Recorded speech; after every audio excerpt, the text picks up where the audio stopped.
నమస్తే, welcome to our channel. నేను సిరి. BRS పార్టీని బీజేపీలో విలీనం చేయనున్నారా? హరీష్ రావు గారు మరి రివర్స్ గేర్ వేయనున్నారా? సో ఈ అంశాన్ని మనకి వివరించడానికి మనతో పాటు ఉన్నారు ప్రముఖ సీనియర్ జర్నలిస్ట్ డాక్టర్ దుర్గవడ్లమణి గారు.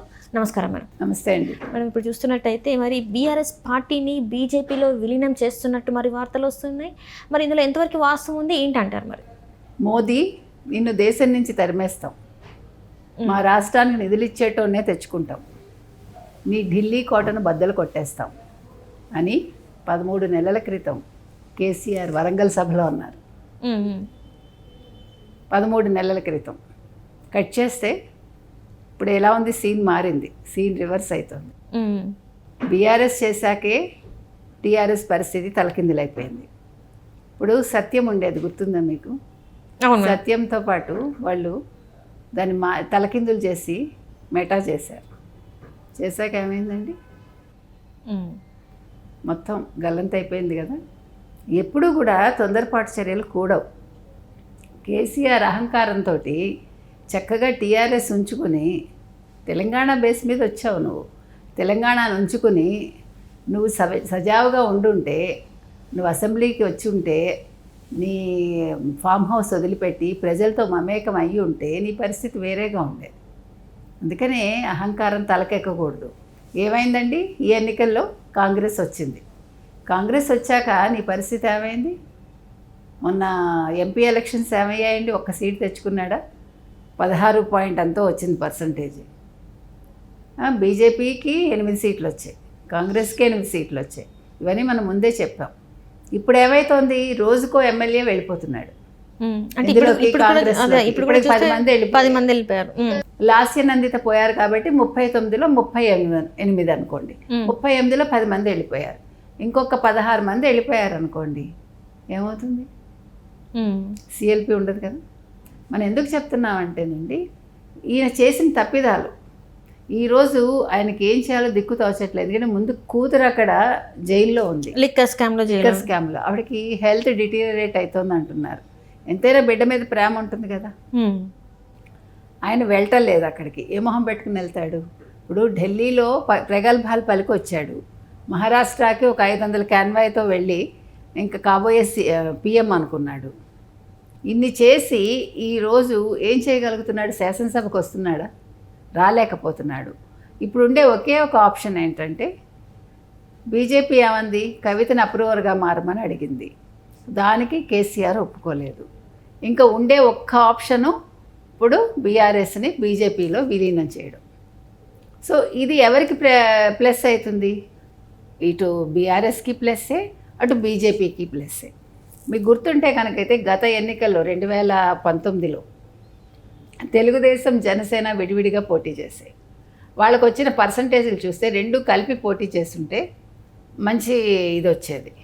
సేమ్ ఇప్పుడు ఇక్కడ ఇదే జరిగింది. మీరు 2014 నుంచి తీసుకుంటే ఎన్నికల ఇది వాళ్ళకు కూడా అలాగే జరిగింది. బీజేపీకిను టీఆర్ఎస్కి చూసుకున్నామంటే మంచి అంటే ఇద్దరు కలిస్తే పర్సంటేజ్ పెరుగుతుంది. ఈవెన్ ఇప్పుడు మొన్న ఎన్నికలు కూడా చూసుకున్నామంటే మనకు అంతే అవుతుంది. కాబట్టి ఇప్పుడు నెక్స్ట్ ఎలక్షన్స్లో ఇద్దరు కలిపి పోటీ చేశారనుకోండి, అది మంచి అవుతుంది కదా. అంటే పర్సంటేజ్ పెరుగుతుంది, ఇంచుమించు 58% వచ్చేస్తారు. అప్పుడు రేవంత్ రెడ్డి కంటే కాంగ్రెస్కి తగ్గిపోతుంది. కాబట్టి వీళ్ళు మళ్ళీ ప్రభుత్వాన్ని అంటే ఫామ్ చేసుకోవచ్చు వచ్చే ఎలక్షన్స్లో. అప్పుడు బీజేపీ కూడా బలపడుతుంది. ఇప్పుడు బీజేపీకి ఒక మంచి ఫేస్ కావాలి, ఎస్పెషల్లీ తెలంగాణలో. సో ఇది కేంద్రం plan, at the same time KCR plan కూడా. కేసీఆర్కి ఇప్పుడు ఆప్షన్ లేదు, కేసీఆర్కి దిక్కు లేదు. ఇంకా ఇప్పుడు పార్టీని విలీనం చేస్తే ఇటు పార్టీని కాపాడుకుంటాడు, అటు కూతుర్ని కాపాడుకుంటాడు. మీకు తెలుసు, ఇప్పుడు పట్నం మహేందర్ రెడ్డి వెళ్ళిపోయాడు, రంజిత్ కుమార్ వెళ్ళిపోయాడు, ఒక్కొక్కళ్ళుగా కేకే వెళ్ళిపోయారు, ఒక్కొక్కరుగా చేయి జారిపోయారు ముఖ్యమైన నేతలందరూ ఈయనకి. ఇంకో పక్క చూసుకుంటే ఇప్పుడు యాక్చువల్గా కేసీఆర్, కేటీఆర్, హరీష్ రావు ముగ్గురు బీజేపీలో కీలకమవుతారు. ఇటు చూసుకుంటే కిషన్ రెడ్డి కావచ్చు, బండి సంజయ్ కావచ్చు, అరవింద్ కావచ్చు, వాళ్ళు ఒప్పుకోవట్లా. ఎందుకంటే నిన్నటి వరకు బీజేపీ బీఆర్ఎస్ కత్తులు దూసుకున్నాయి, నువ్వెంతంటే నువ్వెంత అనుకున్నాయి. ఈయన బాగానే అంటే రిటార్ట్ బాగా ఇస్తాడు కదా కేసీఆర్, ఊరుకోడు ఈయనకి. కాబట్టి ఇటు కేసీఆర్ ఊరుకోలేదు, అటు కేటీఆర్ ఊరుకోలేదు, అటు హరీష్ రావు ఊరుకోలేదు. ఎవరికి వాళ్ళు ఎప్పటికప్పుడు ఒకళ్ళనొకళ్ళు దూషించుకుంటూ వచ్చారు. కాబట్టి ఈ స్థితిలో మరి బీజేపీ ఏం చేస్తుంది? తెలంగాణలో బీజేపీలో ఉండే నాయకుల సపోర్ట్ కూడా రేపొద్దున వాళ్ళకి కావాలి కదా. బీఆర్ఎస్ విలీనం అయితే కేసీఆర్, కేటీఆర్, హరీష్ రావు వీళ్ళ ముగ్గురితో సజావుగా కొనసాగాలి కదా. ఇప్పుడు వ్యక్తిగత కక్షలకు వెళ్ళకూడదు ఎవరు కూడా. ఈ రకంగా ఉందండి ప్రెజెంట్. ఇప్పుడు మనం అసలు మొత్తం చూసుకున్నామంటే హిస్టరీ కూడా ఇప్పుడు ఈ రెండు పార్టీలు కలవటం వల్ల అడ్వాంటేజ్ బీజేపీకి.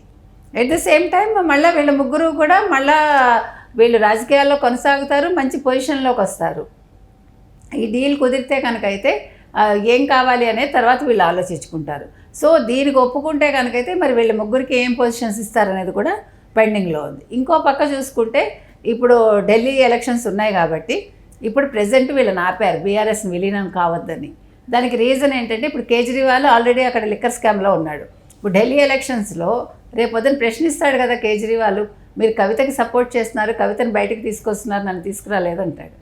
సో ఇది ఎలక్షన్స్ మీద కూడా ప్రభావం చూపిస్తుంది. కాబట్టి ఇప్పుడు ఎలక్షన్స్ అయ్యే వరకు వీళ్ళని ఆపారు బీఆర్ఎస్.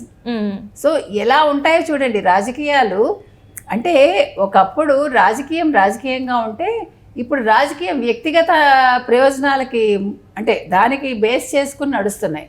కాబట్టి ఎవరికి కూడా ప్రజల గురించి పట్టించుకునే ఇది లేదనమాట. అంటే ఇప్పుడు మనం చాలా మంది నేతలు చూస్తున్నాం, అంటే వాళ్ళ మీద ఉన్న కేసులను తప్పించుకోవడానికి, వాళ్ళ మీద జరిగే ఏవైతే ఉన్నాయో అవన్నిటి నుంచి తప్పించుకోవడానికి, బెయిల నుంచి తప్పించుకోవడానికి తప్ప రాష్ట్రం గురించి, ప్రజల గురించి ఎవ్వరు కూడా ఒక నాయకుడు కూడా ఆలోచించే పరిస్థితి లేదని అనిపిస్తుంది ఇప్పుడున్న కాలంలో ఉన్న రాజకీయాలని చూస్తుంటే. ఇందులో వాస్తవం ఉందంటారా మేడం?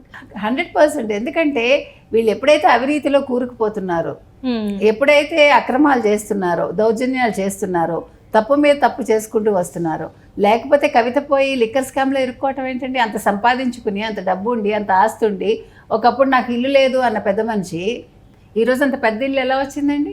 అంత ఆస్తులు ఎలా వచ్చాయి? మీరు చూసారంటే మనం నిజంగా అబ్జర్వ్ చేయండి. మీరు ఒక్కొక్కళ్ళు పెట్టే నగలు ఈ రోజు పెట్టింది రేపు పెట్టరు ఎవరు. డైమండ్స్ అది కూడా మీరు అబ్జర్వ్ చేస్తే మీకు కనిపిస్తుంది. ఏ రాజకీయ నాయకులు తీసుకోండి, వాళ్ళ కింద స్థాయా, పై స్థాయా, కాంగ్రెసా, బీజేపీనా, బీఆర్ఎస్ఆ, టీఆర్ఎస్ ఇవేం కాదు.